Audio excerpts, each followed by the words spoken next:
요즘 그 태양의 후예라고 하는 드라마 열풍이 아주 대단한 것 같습니다.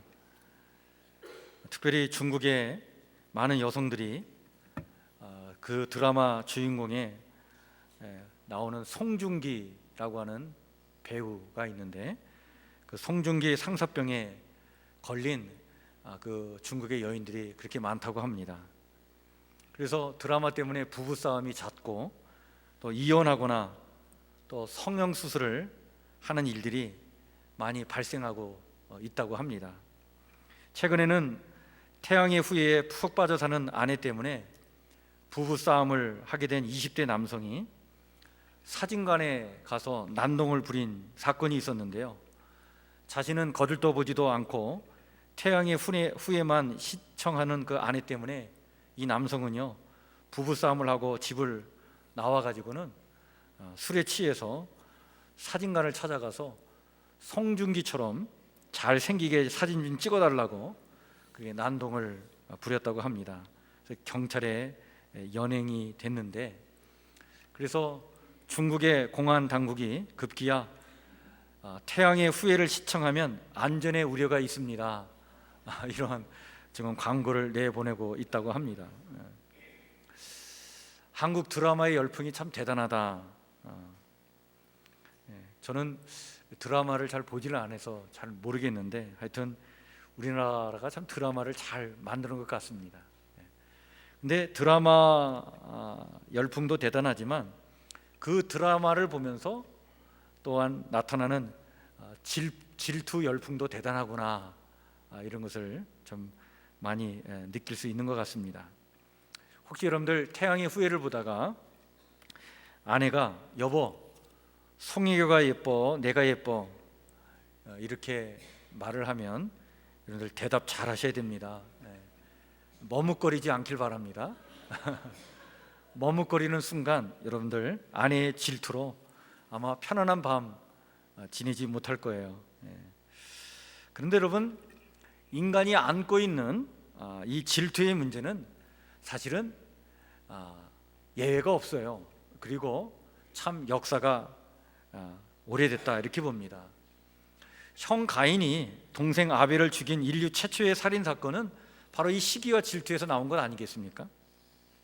또 오늘 인간사의 많은 문제들이 바로 이 시기와 질투에서 파생되어 나오는 것을 우리가 보게 됩니다. 우리는 성경을 지금 통독하면서 지금 사무엘상을 읽고 있는데, 여러분 사무엘상에 보면 질투의 문제로 고민했던 두 사람을 우리가 만나게 됩니다.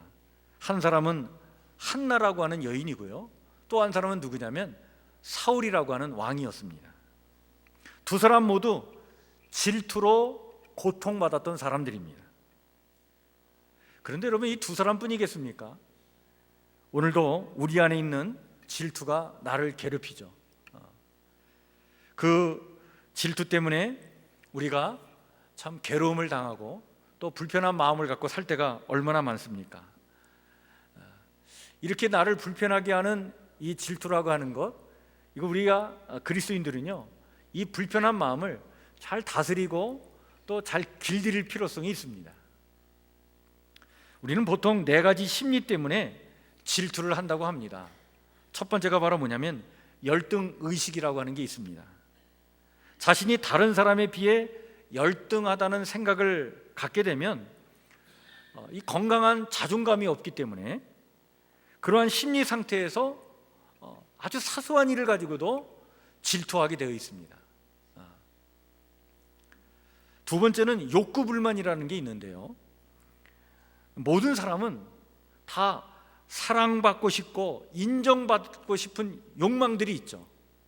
근데 어릴 때 이렇게 사랑과 인정을 받고 잘 커야 되는데, 그런 사랑과 인정에 뭔가 욕구불만을 갖고 살게 되면, 이런 욕구불만이 있는 사람들은요, 선망하는 대상으로부터 자기가 주목받거나 관심받지 못하면 또 그 주목과 관심이 다른 사람에게로 이렇게 주목이 이렇게 다른 사람에게 주목이 가게 되면 그것을 참아내지 못합니다.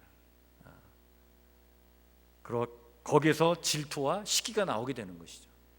세 번째는 자기 중심적인 이기심이 바로 이러한 질투를 유발하게 되는 원인이 됩니다. 모든 스포트라이트가 자기 자신에게만 비춰져야 한다라고 하는 이 자기 중심성, 이런 이기심에 사로잡혀 살아가는 사람들은요, 그 스포트라이트가 다른 사람에게 또 다른 곳으로 딱 비춰지게 되면 견디지 못합니다. 그리고 마지막 네 번째가 경쟁심이라고 하는 게 있습니다. 경쟁심이 강한 사람은요, 내가 부러워하거나 중요시 여기는 그 어떤 특징이나 자질, 그리고 조건이 나와 가까운 어떤 사람에게 있으면 시샘하게 됩니다. 쌍심지를 켜고 질투하게 되어 있습니다. 물론 질투에 긍정적인 면도 있습니다. 우리가 질투를 하게 되면요, 뭔가 다른 사람하고 경쟁하게 되고, 그리고 어떤 목표를 향해서 막 속도를 높여가지고 뭔가를 이루려고 열정을 가지고 막 뛰어들면서 그런 에너지를 가지고 뭔가를 일을 하려고 하는 그런 것이 막 나타나게 됩니다. 그래서 이 질투가 좀 있어야 뭔가 열심히 세상을 살기도 합니다. 그러나 그렇다고 해서 여러분들 질투의 파괴력을 무시할 수는 없습니다. 이 질투의 파괴력에 대해서 잠언 14장 30절에서는 이렇게 성경이 우리에게 말씀해 주고 있습니다. 평온한 마음은 육신의 생명이나 시기와 질투는 뼈를 썩게 하느니라. 우리의 속이 썩어져 간다는 거예요. 우리의 뼈가 썩어져 간다는 거예요. 마음이 혼란하고 불안정하고 질투의 대상을 향한 강한 분노와 적개심으로 스스로 고통을 당하여 살게 되는 것이죠. 어떤 경우에는요, 누구를 향한, 어떤 대상을 향한 그 시기와 질투가 나를 향해 이게 이루어지면요, 자기 연민에 사로잡힙니다. 그 우울증에 빠지게 됩니다.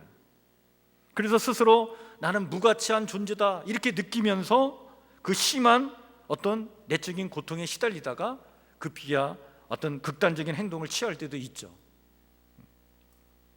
근데 이렇게 질투가 나의 속을 썩게 하는 것뿐만 아니라 이것이 타인에게 악영향을 끼치기도 합니다. 대체로 이 질투를 갖고 살아가는 사람들이 그 어떤 질투의 대상을 향해서 어떤 행동을 취하냐면요, 협력하기를 거부합니다.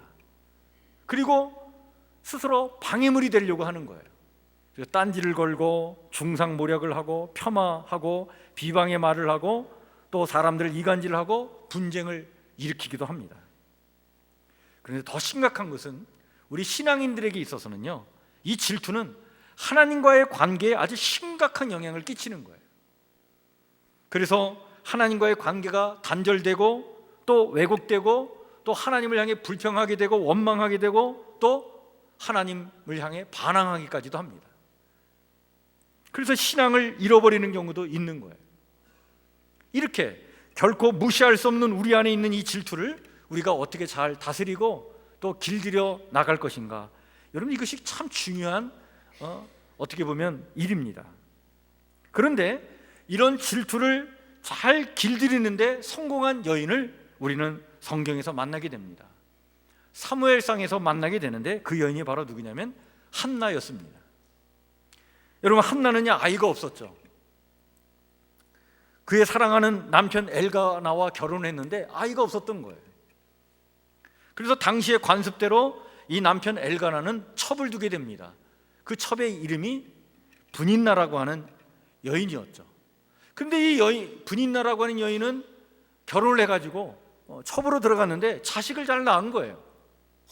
그러니까 자식을 낳으니까 자식을 낳지 못하는 한나를 업신여겼습니다. 무시해버렸습니다. 그리고 고대 근동 사회에서 아이가 없다는 것은요, 사실은 이 저주받은 삶을 말합니다. 그리고 자식들이 없다, 또 불임의 여인들은 뭔가 숨은 죄가 있어서 하나님의 은혜를 받지 못한다, 이런 손가락을 받으며 살아가던 시대였습니다. 그러니 한나가 자신을 업신여기고 무시하는 이 분인나가 비웃고 학대할 때마다 그 슬픔이 얼마나 한이 되어서 그 가슴에 시퍼런 멍이 들었겠습니까? 남편 엘가나가 10 아들보다 더 낮게 이 한나를 아껴주었지만 분인나를 향한 질투를 숨길 수 없었어요. 그런데 한나는 이런 질투를 가지고 평생 분인나를 향해서 시샘을 하고 분인나를 제거하기 위해서 인생의 시간을 허비하지 않았습니다. 한나는 결사적으로 이 질투의 마음, 이 불편한 마음을 갖고 하나님께 나아간 거예요. 남편도 그 누구도 도와줄 수 없는 자기만의 이 문제를 부여안고 통곡하며 하나님께 나아갔던 것입니다. 한나는 하나님 앞에 나아가 자기의 심정을 다 토해냈어요. 여러분, 기도라고 하는 것은 바로 이렇게 하나님 앞에 자기의 심정을 모두 다 토해내는 그러한 고독한 영혼의 절규요 몸부림, 이것이 바로 기도인 것입니다. 나의 고통과 슬픔, 무거운 짐, 답답함, 억울함과 분노, 불평과 질투에서 오는 증오, 어쩔 수 없는 인간의 이 나약함, 그리고 나의 소원과 바램, 또 내 마음에 있는 그 모든 것들을 다 그대로 쏟아내는 것이 바로 이것이 기도입니다. 그런데 여러분, 이렇게 우리가 진심을 다해 내 속에 있는 이 불편한 모든 것들을 다 하나님 앞에 정직하게 쏟아낼 때 하나님은 그 진심을 헤아려 주시면서 응답해 주시는 거예요. 한나에게는 하나님이 이런 응답을 해 주셨습니다. 성전에 올라가 기도할 때마다 자신의 문제를 끌어안고 기도하던 이 한나가 그 기도 속에서 관심의 영역이 확대되면서 생각의 지평이 넓혀지면서 자기만의 문제, 자기만의 울타리 안에서 벗어나서 점차 역사를 이끌어 가시는 하나님, 그 하나님의 주권과 섭리에 눈을 뜨게 되면서 그런 하나님의 주권과 섭리 속에 자신의 문제를 바라보고 기도하게 되었던 거예요. 그 질투 때문에 괴로워서 하나님 앞에 와서 기도했지만 하나님은 그 질투, 그 개인의 문제를 하나님의 시선으로, 하나님의 시각으로 바라보도록 한나를 이끌어 가신 것입니다. 이게 한나를 향한 하나님의 은혜였습니다. 한나는 자신의 문제를 끌어안고 기도하다가 하나님의 시선으로 자기와 이 세상을 바라보게 됐어요. 이 세상이 당시에 어떤 세상이었냐면 걷잡을 수 없이 곤두박질 치는 그러한 세상이었습니다. 이스라엘 백성들이 다 신앙을 잃어버리고 도덕적 수준이 형편없이 그렇게 살아가던 시대였습니다. 그런 시대의 아픔을 끌어안고 그런 문제의식을 느끼고, 그리고 하나님의 백성들을 위해서, 이 땅을 위해서 정말 이 시대에 하나님께서 무엇을 필요로 하시는지 그것을 깨달아 알게 되었어요. 그것은 바로 무엇이었냐면 새로운 영적 지도자였습니다. 그래서 한나는 단순히 자식을 달라고만 기도하지 않고 목숨을 건 아주 특별한 기도를 합니다. 하나님, 만약 자식을 주신다면 내가 그 자식을 하나님께 바치겠습니다. 이 시대에 이 이스라엘 백성들의 그 영성을 회복시키기 위하여 하나님이 쓰실 만한 이 시대에 그 인물이 되도록 내가 하나님께 내 자식을 바치겠습니다. 이러한 서원 기도를 하죠. 이런 기도 속에서 한나는 이미 그녀의 마음을 사로잡고 있던 질투를 하나님의 뜻 가운데 이것을 다스려가게 됩니다. 길들여가게 됐던 거예요.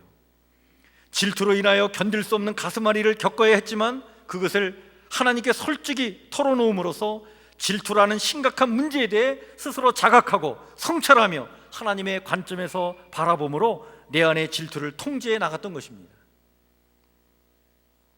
질투로 심각한 고통에 시달리고 있는 자기를 정확하게 이해하고 자신의 기도를 하나님의 관점에서 바라보았던 것입니다. 자신의 질투를 하나님의 시각으로 조명하게 되었던 거예요. 그래서 내 안의 질투를 하나님이 기뻐하시고 하나님의 주권이 실현되는 것으로 승화되도록 하는 기도로 바꿔 나갔던 것입니다. 이것이 한나가 하나님으로부터 받은 은혜예요. 기도를 통해 받은 은혜였습니다. 하나님은 진심으로 기도하는 한나를 이렇게 이끌어 가셨던 것입니다. 이런 기도가 있었기에 한나는요, 그 질투의 파괴적인 함정에서 빠져나올 수 있었습니다. 기도한 후에 제사장으로부터 하나님의 응답이 이루어질 축복을 받은 한나는요, 오늘 본문에 보니까 그녀의 얼굴에 다시는 근심이 없게 되었다라고 우리 사무엘상 1장 우리 18절에 그렇게 기록되어 있는 것을 보게 됩니다. 여러분, 그렇습니다. 정말 우리가 이렇게 질투로부터 자유로워지는 영혼이 되려면 우리는 하나님 앞에 가 우리의 그 불편한 마음들을 다 쏟아내야 되는 것입니다. 이렇게 기도의 응답을 받은 한나는요, 결국에는 사무엘을 얻게 됩니다. 여러분, 우리에게 있는 문제나 고통은 우리로 하여금 기도하게 하시려는 하나님의 초대장인 줄 믿으시길 바랍니다. 그리고 기도는 나의 개인적인 문제에 갇혀 사는 것이 아니라 그 문제를 깊이 자각하고 성찰하며 하나님의 관점에서 바라봄으로 더욱 내면 세계가 풍요로운 성숙한 인격체가 되도록 이끄시는 하나님의 도구가 됨을 믿으시길 바랍니다. 우리가 성경을 읽다 보면요, 사사기를 다 읽고 사무엘상을 이렇게 넘어갈 때 이것은 여러분들 역사의 일대 전환이 일어난 그런 사건이 바로 사사시대에서 왕권시대로 넘어가는 이야기입니다. 이게 사사시대가 다 끝나고 왕정시대가 새롭게 열려지는 그 시점에 새로운 역사의 지평이 활짝 펼쳐지는 그런 순간에 왜 성경은 한 여인의 이 애달픈 이야기를 우리에게 소개해주고 있는 것일까요? 하나님께서 새롭게 열어가실 새 시대는 인간이 주인이 되어 자신들의 문제를 각기 자기 소견에 오른 대로 자신들의 감정과 방법으로 해결하려고, 그래서 질투심을 피와 음모와 분노와 죽음으로 표출하는 그런 세상이 아니라 하나님의 주권을 인정하고 하나님이 베푸시는 구원의 은혜와 도우심의 은총을 바라보고 기도하는 그런 새로운 인간들에 의해서 열려지는 세상이라는 것을 우리에게 보여주기 위해서 성경은 한나라고 하는 여인에 지금 주목하고 있는 것입니다.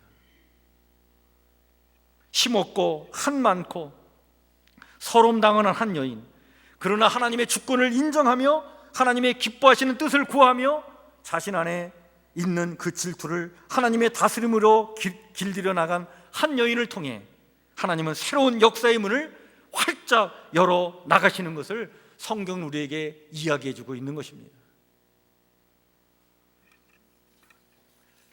그러나 사무엘상에서 발견하는 또 한 사람, 질투로 고생한 또 한 사람, 사울은요, 한나처럼 행동하지 않았습니다. 자기 안에 있는 심각한 문제를 하나님 앞에서 솔직히 고백하는 기도의 사람이 아니었던 거예요. 그런 기도를 통해 하나님과의 관계 속에서 자기를 분석하고 자기를 진단하며 자기를 이해하고 또 성령의 도우심으로 좀 더 폭넓은 생각으로 문제를 바라보는 그런 과정이 없었습니다. 사울은 자신의 공적보다 다윗의 공적이 더 높이 칭송되는 순간 마음의 평정을 잃기 시작합니다. 오늘 성경 본문의 말씀에 보니까 사무엘상 18장 여러분들 9절에 보니까요,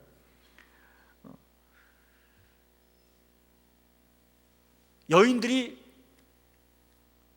사울이 죽인 자는 천천히요 다윗은 만만이로다 라고 하는 이런 찬양을 부를 때에 사울이 그 얘기를 듣고 그때부터 다윗을 주목했다라고 성경이 기록되어 있는 것을 봅니다. 여기 주목했다라고 하는 이 뜻은요, 질투의 눈으로 바라보았다는 뜻입니다. 그런데 여러분, 여기까지는 누구에게나 다 있을 수 있는 일 아닙니까? 그러나 사울은 이 질투가 자신을 파괴하고 나라를 분열시키고 하나님과의 관계가 단절되기까지 그대로 방치했던 것이 문제였습니다. 아마도 사울은 이 질투의 노예가 되어 망가져간 인물의 전형일 것입니다. 사울이 다윗을 처음 본 것은 사실은 본인이 우울증으로 고생할 때였죠. 용모가 준수할 뿐만 아니라 수금도 잘 탔던 다윗이 이 왕을 찾아와서 수금을 타면 사울의 마음이 차분해지고 무언가에서 해방되는 듯 시원한 느낌이 들곤 했습니다. 그래서 오늘로 얘기하면 시간제로 이 다윗을 채용했습니다. 그때까지만 해도 다윗에 대한 인상은 그저 악기 잘 타는 그런 준수한 청년 정도였습니다. 그런데 그렇게 어리게만 보였던 이 다윗이 골리앗을 쳐 죽인 사건이 일어나게 되었던 것입니다. 그 거인을 물리치다니 믿어지지 않았던 이 사울은요, 도대체 넌 누구냐? 아마 이렇게 재차 확인했을 거예요. 그리고 그 다윗을 자기 곁에 머무르도록 그렇게 조치를 취하면서 우선 이 사울왕의 병기를 들고 다니는, 그래서 자신을 호위하는 그런 임무를 이 다윗에게 맡깁니다. 그렇게 사울과 다윗의 관계는 순탄하게 진행이 되었어요. 그런데 전쟁을 다 마치고 집으로 돌아올 무렵 여인들이 사울왕을 맞이하러 나와 각종 악기와 그리고 소고를 두드리면서 춤을 추고 노래를 하는데, 글쎄 이 여인들이 이렇게 노래를 한 거예요. 사울이 죽인 자는 천천히요, 다윗은 만만이로다. 그 순간 확 눈이 뒤집히더니 사울은 질투의 노예가 되고 맙니다. 전에 사무엘 선지자로부터 자신의 그 왕의 자리가 이제는 자신이 왕의 자리에서 물러나게 될 것이라고 하는 예언을 2번씩이나 이미 들었거든요. 그러던 차에 또 두렵고 불안했던 이 사울이 다윗이 이렇게 자기의 이름과 함께 거론될 때에 바짝 긴장을 하면서 혹시 이 녀석이 나의 왕관을 차지하게 되는 것은 아닐까, 이런 생각이 드는 순간 이 사울은요, 바로 다윗에게서 한시도 그 눈을 뗄 수가 없었던 것입니다. 내심 불안했던 이 사울은 가만히 앉아서 당하고만 있을 수는 없었습니다. 그래서 눈에 가시 같은 이 다윗을 빨리 뽑아버리자, 제거해버리자, 이런 생각을 먹고 그는 먼저 자신의 손에 피를 미치지 않기 위하여 아주 교묘한 그런 책략을 부리죠. 그게 바로 뭐냐면 자기의 딸을 미끼로 던져서 내 딸과 혼인하는 사람은 가서 블레셋 사람 100명을 잡아가지고 그 블레셋 사람 100명의 표피를 가져오면 내 딸을 주겠다, 이렇게 조건을 내걸죠. 그래서 다윗이 그 미끼에 걸려 넘어가지만, 그런데 이 다윗이 가가지고 블레셋 사람과 전쟁을 치르는데 100명이 아니라 200명을 물리치고 200명의 표피를 가져오게 된 거예요. 세옹지마처럼 다윗에게 더욱 유리하게 되었던 것입니다. 이렇게 되니까 이 사울이 점점 더 불안해져 가게 된 거예요. 그래서 이제는 자기가 직접 죽이기로 나섭니다. 그래서 결국에는 급기야 이 다윗은요, 사울을 떠나 도망자 신세가 되죠. 이 다윗이 사울을 피해 도망칠 때에 제사장 아히멜렉이 도와줬다라고 하는 소식을 듣고 이 사울왕이 아히멜렉과 그의 식솔 85명을 다 일제히 죽여버리는 끔찍한 살인사건을 또한 저지르기도 합니다. 그 이후에도 계속 다윗을 찾아 이 사울은 그일라로, 마온 황무지로, 엔데기 황무지로 계속 쫓아다닙니다. 이렇게 10여 년을 질투의 화신이 되어가지고 다윗 죽이기에 미쳐 있었습니다. 결국 더 이상 이스라엘 땅에서는 도피할 곳이 없게 된 다윗이 블레셋 땅 가드로 도망하게 되자 추적을 멈추게 되죠. 아마 사울은 혼자 이렇게 중얼거렸을 것입니다. 어디 감히 왕의 자리를 노린단 말이냐, 어림도 없지, 이 왕관은 내 거야. 사무엘이 어떤 예언을 했던, 하나님께서도 어떤 명령을 내리셨던 상관없어. 이 왕권은, 이 왕위는 내가 끝까지 지켜나갈 거야. 결국 사울은요, 다윗을 향한 이 질투의 화신이 되어가지고 엄청난 대가를 치러야 했습니다. 질투가 그의 마음을 조금씩 갉아 먹어감에 따라 그의 속은 완전히 썩게 됩니다. 뿐만 아니라 그 사울의 주위에 있는 모든 사람들이 똑같은 고통을 당하게 된 거예요. 심지어 그의 아들 요나단은요, 쓰라린 그런 상처를 입게 되죠. 결국에는 이 사울과 그리고 요나단이요, 블레셋과의 전쟁에서 패해가지고 그 전쟁에 패해 죽어가는데 이 사울과 요나단이 동반 자살을 하게 됩니다. 이렇게 비극적인 인생을 마감하고 마는 것이 사울의 인생이었어요. 하나님은 한나와 같은 사람들을 통해 새 역사의 문을 열어나가십니다. 여러분, 우리는 홀로 살 수 없습니다. 같이 더불어 함께 살아갈 수밖에 없는 존재들이죠. 그런데 함께 더불어 산다는 것은요, 수없이 많은 인간관계의 갈등 속에서 살아가는 것을 말을 합니다. 우리 각자는 질투의 대상이 될 수도 있고 누군가를 질투할 수도 있습니다. 그러나 우리에게는 이것을 길들일 수 있는 길이 있는 줄 믿습니다. 그것은 바로 성령의 다스림의 은혜와 자비와 긍휼을 구하는 기도인 것입니다. 하나님과 깊은 관계 속으로 들어가 나의 모든 것을 토해낼 때 하나님은 우리의 시야와 생각의 지평을 넓혀 주십니다. 그리고 하나님의 주권과 하나님의 뜻을 구하는 기도를 하도록 우리를 이끌어 가시죠. 그리고 성숙한 인격과 신앙의 삶이 되도록 우리를 하나님께서 지켜주시는 것입니다. 하나님과의 이 깊은 교제를 나누는 이 기도의 터널을 지나지 않고서는 우리는 하나님의 사람으로 자라날 수 없습니다.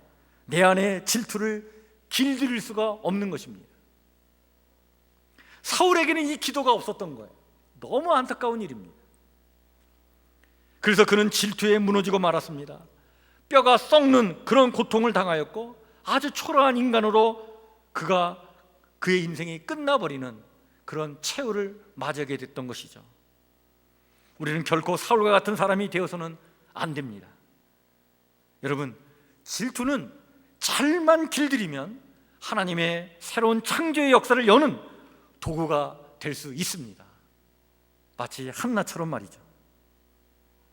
수없이 많은 마음의 상처를 주고받고 사는 오늘 이 시대에 하나님의 도우심으로 내 안의 질투를 길들여 나가시는 이 시대의 한나들이 다 되시기를 주의 이름으로 간절히 축원해 드립니다. 하나님과 더불어 하나님이 원하시고 이루시는 변화의 역사를 만들어 나가는 하나님의 귀한 일꾼들 모두가 되시기를 주의 이름으로 간절히 축원해 드립니다. 여러분, 질투뿐입니까? 내 안에 있는 분노는 어떻습니까? 내 안에 있는 상처는 어떻습니까? 참 따지고 보면 내 안에 불편한 것들이 너무 많아요. 여러분, 이것을 우리가 어떻게 길들이고 해결해 나갈 수 있겠습니까? 이 모든 것들을 진실하게 하나님 앞에 다 토해낼 때, 기도할 때 하나님 우리를 인도해 주셔서 이 개인의 문제를 뛰어넘어 이것을 하나님의 역사를 이뤄나가는 창조적인 도구가 되도록 내 안에 있는 상처들과 아픔들을 사용해 주실 줄 믿습니다. 그럴 때만이 우리는 이 모든 것들을 이겨낼 수 있습니다. 내 안에 있는 이 질투를 길들여 나갈 수 있는 것이죠.